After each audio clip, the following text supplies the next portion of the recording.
Free Queen sound check. Checking highest.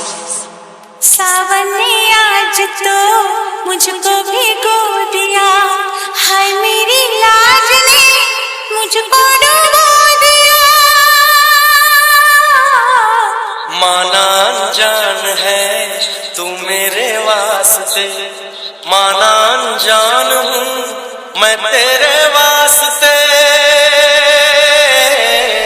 It's DJ Sohail from Ghaziabad. Checking bass.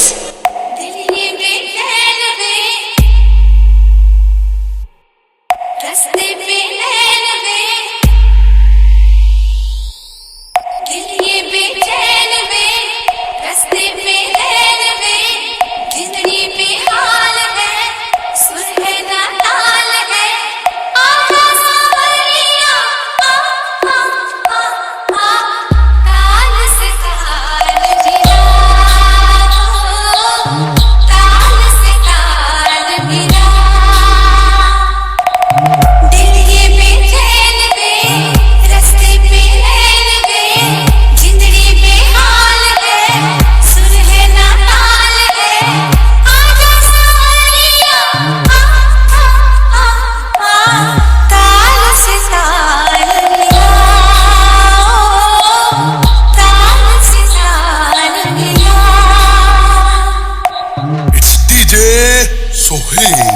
सावन ने आज तो मुझको भिगो दिया, हाय मेरी लाज ने मुझको डुबो दिया। सावन ने आज तो मुझको भिगो दिया, हाय मेरी लाज ने मुझको डुबो दिया। ऐसी लगी झड़ी सोचूं मैं ये खड़ी, कुछ मैंने खो दिया, क्या मैंने खो दिया।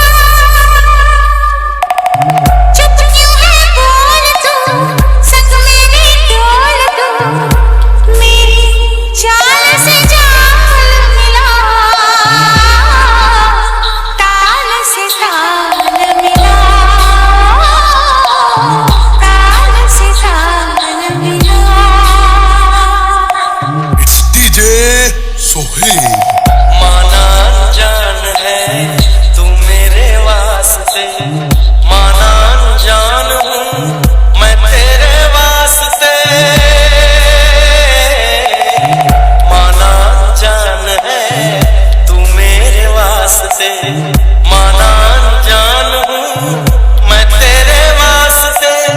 मैं तुझको जान लूँ तू मुझको जान ले, आ दिल के पास इस दिल के रास्ते।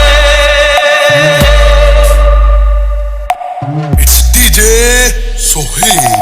जो तेरा हाल है वो मेरा हाल है, इस हाल से हाल मिला, ताल से ताल